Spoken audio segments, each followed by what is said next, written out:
Hi, team. Hey, guys. Welcome back to my channel. This is the Taylor Frequency, and this is the channel where we elevate our minds one shift at a time. I'm Stacy Taylor, and I am a certified sales trainer. I'm also a mentor, and I am also a coach to a lot. And so I'm using this platform to be able to share a lot of best practices that have worked for me, that's also been passed down from my mentors that have been in the business, been in the industry for well over 30, 40 years. So today's video, I'm going to be sharing with you 5 powerful strategies that can help unlock a better version of yourself. And that better version, I'm going to be calling that 2.0 self. And that's the version of you that is going to be a little bit more focused, a little bit more confident, and a little bit more driven than you are right now. So if you ever found yourself in a position where you're feeling stuck, or maybe you've been feeling overwhelmed, things are just coming at you too fast, and you might need to just have a simple change, you're in the right place because I'm going to give you 5 simple steps that anybody can apply. And once you start applying them, you'll start seeing some small changes towards the way that you approach things in your life. Before I get started, I want to say please and thank you. Don't forget to hit the like and subscribe button. And also the notification bell, go ahead and hit that as well because I will be loading a lot of good content to just make us all better people, better human beings, and just pretty much at the end of the day, just paying it forward. Also, I'm interested to hear your feedback on the new platform that I'm using compared to my other videos. I would love to hear how you like this platform versus the other ones. All right, so let's get started. So, strategy number one is first and foremost, you want to close your procrastination loops. And so, what's a procrastination loop? Well, very simply put, it's the things that's taking up free rent in your mind about things that you need to get done. And there is a repeating cycle, which is why they're a procrastination loop about getting them done, but they tend to get delayed. Now, I'm going to paint the picture for you because it's a really simple picture, and probably a lot of you guys are going to be very familiar with this picture. So, starts off with you got something to do. You know you got to get it done, and you know you got to complete it. But when you look at the thing that you got to get done, it's either boring, maybe it's hard, or it could be overwhelming, right? And so those feelings alone can just start making you feel some form of anxiety, right? And so then what happens is you start to avoid it, you start to move away from it. And in moving away from it, you find something easier to do in the moment. So you find yourself sitting on the couch watching TV. You either pick up your cell phone and you start scrolling through social media, or you find something around the house, maybe a chore, wash dishes, mop the house, something, right? You found a chore that's going to distract you from getting the job done or what it is that you need to get done. But then the cycle doesn't continue. It moves into the next part of the cycle where now you start having this negative thought, negative self talk. And you start asking yourself questions like, oh gosh, why can't I just get this done? Why don't I just get off my butt? Why don't I just do it? Right? But you can't find the answer to that. But then what happens is your motivation to getting it done, obviously, that starts to get lower and lower and lower. And your guilt and the procrastination of getting this thing done starts to increase. So, obviously, getting it done is going to get a lot harder the more this cycle continues. And then ultimately, you're going to move into a space where you're going to convince yourself that you don't even have to do it at all, and you're going to find reasons and excuses as to what's the point of me getting it done? I don't need to do it. And then it just doesn't get done. So, to help solve and close your procrastination loops, first and foremost, you got to identify what the triggers are. What is preventing you from moving forward? Because here's the thing, guys, often it's not the task, right? It's not the task itself, but it's the feeling that's attached to it. Okay, it's the feeling that goes along with doing the task. So when you look at the identifying triggers, I put together some triggers and I want you to look at them and identify which one or which ones are yours that we can try to tackle and put to bed. So there are 5 of them. The first one is There's a fear of failing. A lot of people walk around with a fear of failing, which stops them from moving forward. They don't want to look like they're inadequate of the job, and they're probably anticipating some negative feedback because maybe their confidence level is at an all-time low. Next thing is they are a perfectionist. And because they're looking to achieve perfection, which is so unrealistic, the job itself is overwhelming. Needless to say, it's unachievable because perfection doesn't exist, guys. It is something we can try to work towards, but we're never going to achieve perfection. Then there could be a lack of motivation, and so when there's something that you have to get done that doesn't have a personal meaning to you directly, it's obviously not going to be enjoyable. So right from there, right from the start, it's going to be very difficult to get the momentum to get going. There could be also a lack of clarity. And in lack of clarity, it's pretty much saying that you don't know where to start. You don't know how to start. And when you start, you keep restarting because you are not you're in you're feeling you're not feeling confident about what it is that you need to do because you really don't understand what it is that you need to do. And so that's going to really lead to paralysis. You're not going to move forward because you just don't really understand how to get started. And then, last but not least, the fifth trigger is poor time management. Now, poor time management, I think that applies to a lot of people because poor time management is just, we have so much that we got to get done in our day. And then before you know it, we're doing this and we're multitasking and we're moving from here to here. But, when you don't manage your time effectively, that is going to lead to a feeling of being stressed out because now you feel like your plate is just too full. And that's really why I tend to tell people, try not to multitask. Take one task, finish it, solve it, put it to bed, and then move on to the next task. Multitasking just keeps you distracted from all over the place, right? So here are some helpful hints that you can apply to getting the task done. Is you want to start off with creating small actions to get the task done rather than focus on the entire thing as a whole. So break the task into small, manageable pieces. And in order to do that, you got to start with setting aside a block of time to get it done. So, for example, if you're reading a book, for some people, they have to read, they need to read a book. Don't look at the whole book that you need to finish reading. Look at maybe one chapter. And if it's not one chapter, then set aside maybe 30 minutes of just reading time, right? And then find yourself in a nice, comfortable, quiet spot and then read for 30 minutes. Maybe 30 minutes might be too much. Maybe you might want to start off with 10 minutes, right? But start off with a time that's realistic for you to start to break down the task in smaller, manageable pieces. And then ultimately, you want to track your progress. And in tracking your progress allows you to celebrate your small victories and feel good about just getting started and to be able to be in the moment with the task, right? Because when you start celebrating those small victories, it's going to create a momentum to continue doing it. Okay, so that's step one is closing your procrastination loops. Step two is you want to identify what you like to do for free. And what you like to do for free are your internal motivations. Those are your intrinsic, say that word 6 times fast, intrinsic motivations. So, pretty much figure out what you like to do that has a personal reward and figure out if it makes you feel good, then that's a personal reward. I love doing puzzles. I love putting puzzles together. That's my go-to thing. My husband buys me puzzles, but I don't just like puzzles. I like 3D puzzles.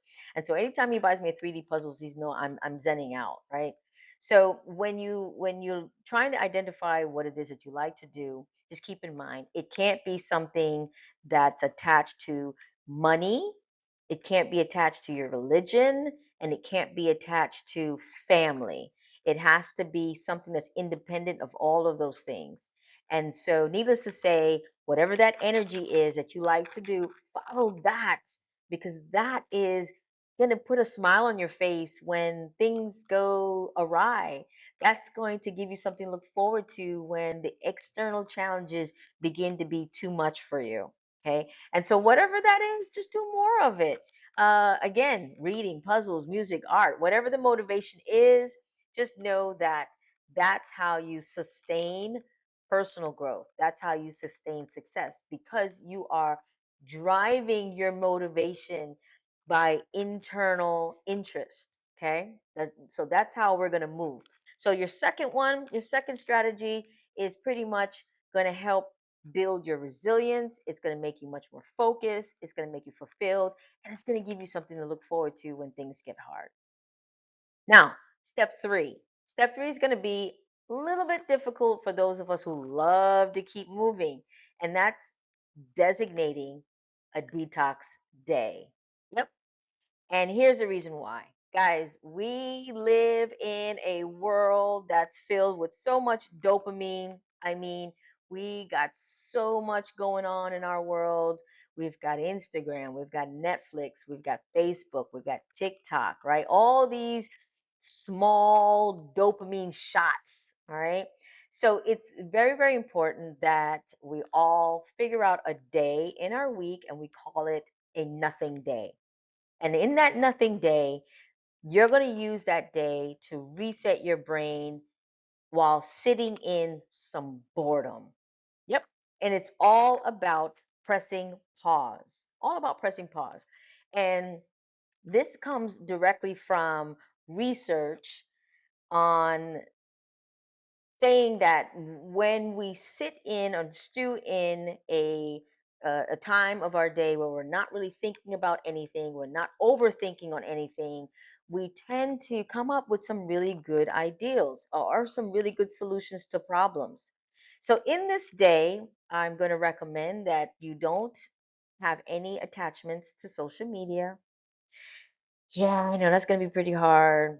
Emails, don't check them. But on this day, you want to maybe think about journaling, right? Maybe meditation, music. You might even want to process some upcoming things that you need to get done. What I like to do is I also like to review my week, the week that just passed, and I start identifying my wins and my losses in this week. You know, what went well, what I could have worked on, what wasted time in this week, where I could have been a little bit more productive, and then start applying what didn't really get accomplished into the following week. So start to look into what I need to get done next week.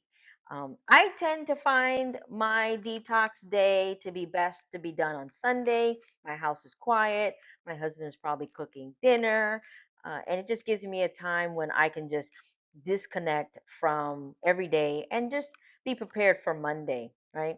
You could also, in this detox day, create what I call a focus space. And in that focus space is where all these things can take place. Now, it doesn't have to be just in your home. If you notice there, I have walking 10,000 steps a day. So another realignment tool, which I think is totally underutilized, is just walking. Just walking. And walking, again, this is a research. This comes directly from the medical field. Walking is good for your heart, but it also helps to boost creativity. It helps clear your mind. It helps keep your body sharp. And the best thing about walking, it's free and it doesn't require a whole lot of brain power. And the willpower is already there. All you just do is just get up and keep moving. And needless to say, it's really, really good for your body, good for your heart. So, step three is look forward to having a detox day. Step four. Now, step four is you want to develop a morning routine. So, pretty much you want to wake up with intention. And guys, I don't just mean wake up and get ready for work. It goes much, much, much, much deeper than that. For a lot of us, it's a very difficult thing to not reach for our cell phone the first thing we open up when we open up our eyes. So this is going to be a challenge for a lot of people. But I would recommend when you wake up, don't touch the phone. Don't touch the phone. I recommend creating some form of a grateful journal. A lot of times we forget to say thank you for the things that we have in our life. So, in your grateful journal, you want to look forward to jotting down maybe 3 to 5 things that you're grateful for. And the thing about it is the journal, your grateful items can't repeat themselves day to day. So the 3 things that you picked for Monday can't be the 3 things you picked for the rest of the week. You've got to find 3 new things or 3 to 5 new things. Look at the small things.